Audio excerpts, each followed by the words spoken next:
हम लोग first year के जीव विज्ञान विषय के वीडियो के अंतर्गत जो दूसरा पाठ है हमारा वर्गीकी और वर्गीकरण विज्ञान के विभिन्न पहलुओं पर बातचीत करेंगे और उनके बारे में जानने का प्रयास करेंगे। तो जैसे पाठ का नाम है हमारा वर्गीकी और वर्गीकरण विज्ञान। वर्गीकी को अंग्रेजी में टैक्सोनॉमी कहते हैं। तो वर्गीकी क्या होता है कि जीवों को उनमें पाए जाने वाले गुणों की समानताओं और विभिन्नताओं के आधार पर उनको अलग अलग करने की प्रक्रिया को वर्गीकरण कहते हैं।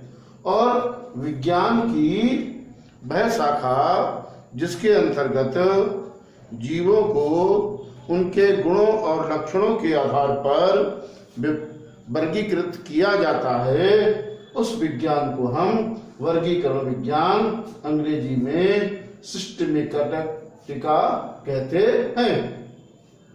सन 1942 में मेयर ने कहा कि जाति आपस में संकरण करने वाले जीवों की समष्टि का समूह है। अर्थात चूंकि मेयर ने जाति की व्याख्या क्यों करी, क्योंकि वर्गीकरण की जो सबसे मूल इकाई है वो जाति है कि जाति के आधार पर जीवों को वर्गीकृत किया जाता है। तो मेयर के अनुसार क्या है कि जाति के जो सदस्य होते हैं वो आपस में संकरण अर्थात लैंगिक जनन के द्वारा अपने जैसे जीवों की जनसंख्या को बढ़ाते हैं। तो इससे पहले कि जीवों को उनके जाति वृत्त के आधार पर वर्गीकृत करने को जाति वृत्तीय वर्गीकरण कहते हैं। जाति वृत्त क्या है कि किसी जीव की जो जाति है उसका विकास किस प्रकार से होता है, अर्थात किसी जाति के विकास के क्रम को जाति वृत्त कहते हैं। तो वर्गीकरण में जो किसी भी जीव का जाति वृत्तीय इतिहास जो होता है वो सबसे मूल होता है। सन 1887 और 1899 में एंगलर, प्रेंटल, 1926 में हचिनसन, 1967 में तख्ते-जॉन और 1968 में क्राउनक्विस्ट आदि वैज्ञानिकों ने पौधों के उनके जाति वृत्त के विकास के आधार पर वर्गीकृत करने का प्रयास किया था। क्योंकि इससे पहले जो वैज्ञानिक थे वो जीवों को उनके विकास के लक्षणों के आधार पर वर्गीकृत करते थे। इस प्रकार ये देखते हैं कि विभिन्न वैज्ञानिकों के द्वारा उनका जो जाति वृत्तीय विकास होता है वो वर्गीकरण की मूल इकाई होता है। अब आता है कि वर्गीकरण की आवश्यकता क्यों है। वर्गीकरण की आवश्यकता क्यों होती है। तो जैसे हम लोग जानते हैं अब तक लगभग 17 से 18 लाख जीवों की विभिन्न जातियों का आविष्कार हो चुका है, उनके बारे में जानकारी लग चुकी है और प्रतिवर्ष 1500 नई जातियों का विकास हो जाता है, अर्थात विश्व की जानकारी में आ जाता है। तो इतने अधिक जातियों का किस प्रकार से अध्ययन किया जाए, या उनके गुणों को किस प्रकार से याद किया जाए, ये एक बहुत बड़ी क्या है, समस्या होती है। तो इसलिए वर्गीकरण के द्वारा हम कम समय में अधिक जीवों के गुणों और उनकी समानताओं विभिन्नताओं का अध्ययन कर सकते हैं और नए जीव के खोज में भी मदद मिल सकती है। अब हम देखते हैं कि वर्गीकरण में सबसे पहला काम होता है नामकरण, कि जीवों का नामकरण किया जाए, क्योंकि हमारा आपका भी सबका भी जन्म होने के बाद सबसे पहला होता है कि जीव का हमारा सबका नामकरण होता है। हर व्यक्ति जो होता है अपने नाम के लिए विभिन्न प्रकार के कार्यों को करता है। तो इसीलिए वर्गीकरण में सबसे मूल है कि नामकरण की आवश्यकता। हम लोग जानते हैं कि विभिन्न स्थानों पर विभिन्न प्रकार की भाषाएं बोली जाती हैं, इसलिए एक ही वस्तु को विभिन्न स्थानों पर विभिन्न नामों से जानते हैं। जैसे हमारे आपके घरों में एक छोटी सी चिड़िया पाई जाती है जिसे हम गौरैया कहते हैं। इंग्लैंड में इसी गौरैया को हाउस स्पैरो कहा जाता है। स्पेन में इसे पारडल कहा जाता है। जापान में इसे सुजून कहा जाता है। तो हम अब देख रहे हैं यहाँ पर कि एक ही पक्षी का अपने उत्तर भारत में गौरैया कहते हैं, इंग्लैंड में लोग उसको हाउस स्पैरो कहते हैं, स्पेन में इसको पार्डल के नाम से जानते हैं, जापान में इसको सुजून के नाम से जानते हैं। तो इस प्रकार से इस पक्षी के जानकारी प्राप्त करने में बहुत ही दिक्कत आती है। तो सन 1758 में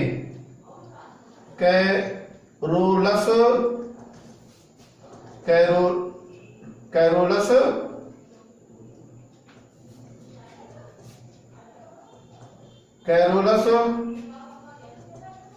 लीनियस ने एक पुस्तक का नाम लिखा जिसका नाम है सिस्टेमा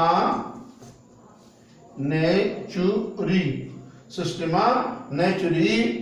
इस पुस्तक के 10वें संस्करण में इन्होंने 4378 जंतुओं का नामकरण किया और अपनी दूसरी पुस्तक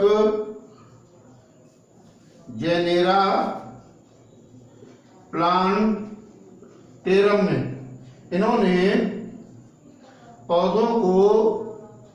पादपों को लैंगिक जनन के लक्षणों के आधार पर उन पौधों को विभिन्न 24 वर्गों में बांटा।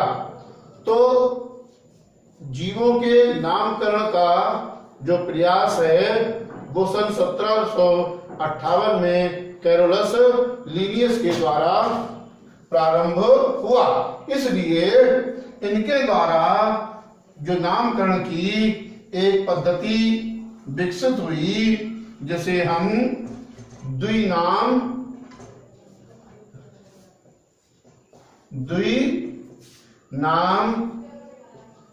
पद्धति कहते हैं।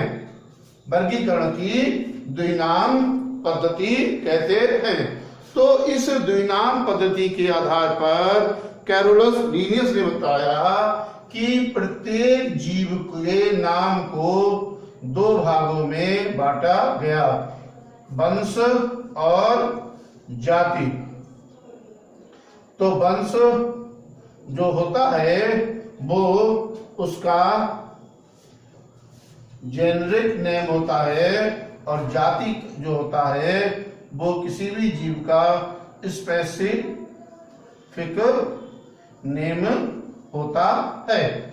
अर्थात किसी भी जीव के नाम को दो भागों में बांटा गया है। जैसे हम लोगों ने पढ़ा होगा, मटर का वैज्ञानिक नाम है पाइसम सटाइवम। मेढक हम लोग अपने आसपास देखते हैं, उसका वैज्ञानिक नाम है राना टिगरीना। इसी प्रकार से विभिन्न पौधों का, जंतुओं का, जैसे आम का वैज्ञानिक नाम है मैंगीफेरा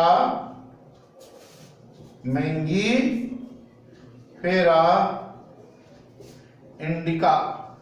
मैंगीफेरा इंडिका एक सूक्ष्म जीव होता है जिसकी कोई आकृति निश्चित नहीं होती, जिसे हम सूक्ष्मदर्शी के द्वारा देखते हैं, उसको अमीबा कहते हैं। अमीबा का वैज्ञानिक नाम होता है अमीबा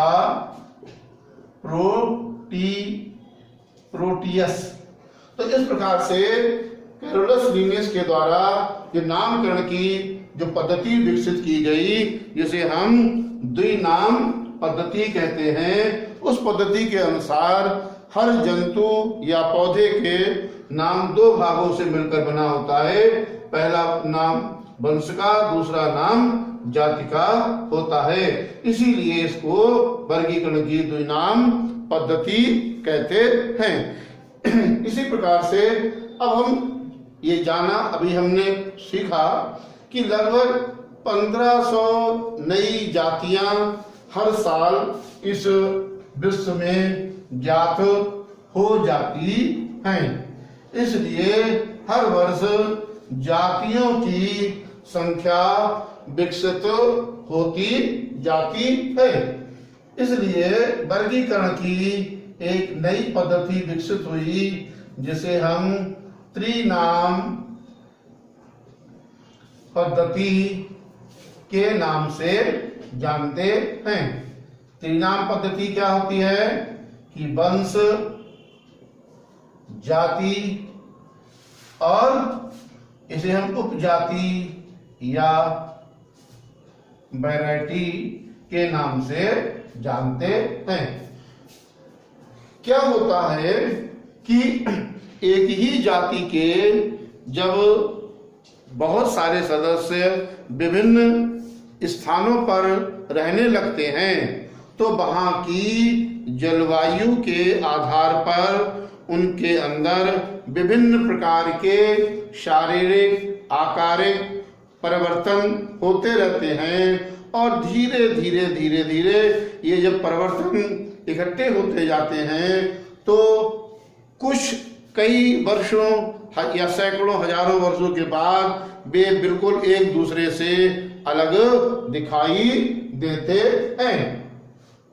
जैसे अपने यहाँ एक जानवर, पक्षी पाया जाता है जिसका नाम है कौवा। इस कौवे का वैज्ञानिक नाम होता है कोवर्स स्प्लेंडस। तो जो अपने भारत का कौवा है, जिसे हम भारतीय कौवा कहते हैं, उसका वैज्ञानिक नाम कोवर्स स्प्लेंडस कहलाता है। इसी प्रकार से बर्मा में रहने वाला जो कौवा है, वहां की जलवायु के कारण से उसके लक्षणों में कुछ परिवर्तन हो गया, इसलिए उसका वैज्ञानिक नाम है कोवर्स स्प्लेंडस इंसोलेंस। इसी प्रकार से श्रीलंका की जलवायु अपने भारत और बर्मा दोनों से अधिक अलग होती है, इसलिए वहां पर रहने वाले कौवे का वैज्ञानिक नाम हो गया कोवर्स स्प्लेंडस प्रोटेगेट्स। तो यहाँ पर ये देखते हैं पक्षी या जीव तो एक ही है कौवा, लेकिन वो 3 अलग अलग देशों की या स्थानों की जलवायु के कारण से उसके लक्षणों में कुछ परिवर्तन आ जाता है, जिससे वे सभी कौवे एक दूसरे से अलग अलग दिखाई देते हैं। तो इस प्रकार से विकास के कारण से वर्तमान में कुछ जीवों का नामकरण जो है वो त्रिनाम पद्धति के आधार पर किया जाता है। जैसे यहाँ पर भारतीय कौवे का नाम कोवर्स स्प्लेंडस, बर्मा के कौवे का नाम कोवर्स स्प्लेंडस इंसोलेंस और श्रीलंका के कौवे का नाम कोवर्स स्प्लेंडस प्रोटेगेट्स होता है।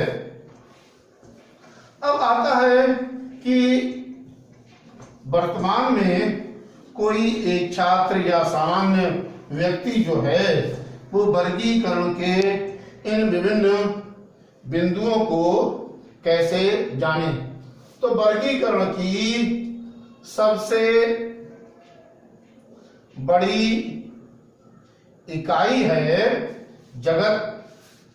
जगत से छोटी इकाई होती है संघ, संघ से छोटी इकाई होती है वर्ग, वर्ग से छोटी इकाई होती है गण, गण से छोटी इकाई होती है कुल, कुल से छोटी इकाई होती है वंश और वंश से सबसे छोटी इकाई होती है जाति। तो इस प्रकार से वर्गीकरण की सबसे छोटी इकाई जाति होती है और सबसे बड़ी इकाई जगत होती है। अब जैसे उदाहरण के तौर पर हम जो भी वस्तुएं खाते हैं उन्हें हम भोज्य पदार्थ या खाद्यान्न के रूप में जानते हैं, लेकिन जो भोज्य पदार्थों को हम बहुत दिनों तक रख नहीं सकते, तो इसी प्रकार से भोज्य पदार्थों की हमने विभिन्न, किसी को हम सब्जी के नाम से जानते हैं, किसी को हम फल के नाम से जानते हैं, किसी को हम मेवा के नाम से जानते हैं, किसी को हम अनाज के नाम से जानते हैं, किसी को हम दलहन के नाम से जानते हैं। तो अर्थात भोज्य पदार्थों में पाए जाने वाले उनके गुणों और समानताओं और समानताओं के आधार पर उनको विभिन्न भागों में बांटा जाता है।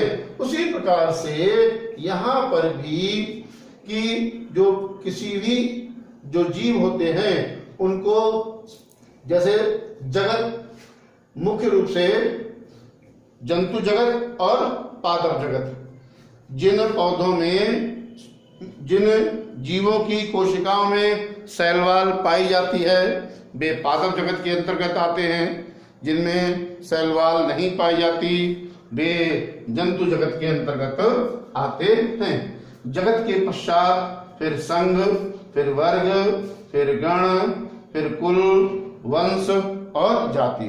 तो जगत वर्गीकरण की सबसे बड़ी इकाई है और जाति वर्गीकरण की सबसे छोटी इकाई कहलाती है। अब वर्गीकरण के अध्ययन के लिए कुछ साधन होते हैं, जैसे प्राणी संग्रहालय, अंग्रेजी में से म्यूजियम के नाम से जानते हैं। सन 1784 में सर्वप्रथम एस्थेटिक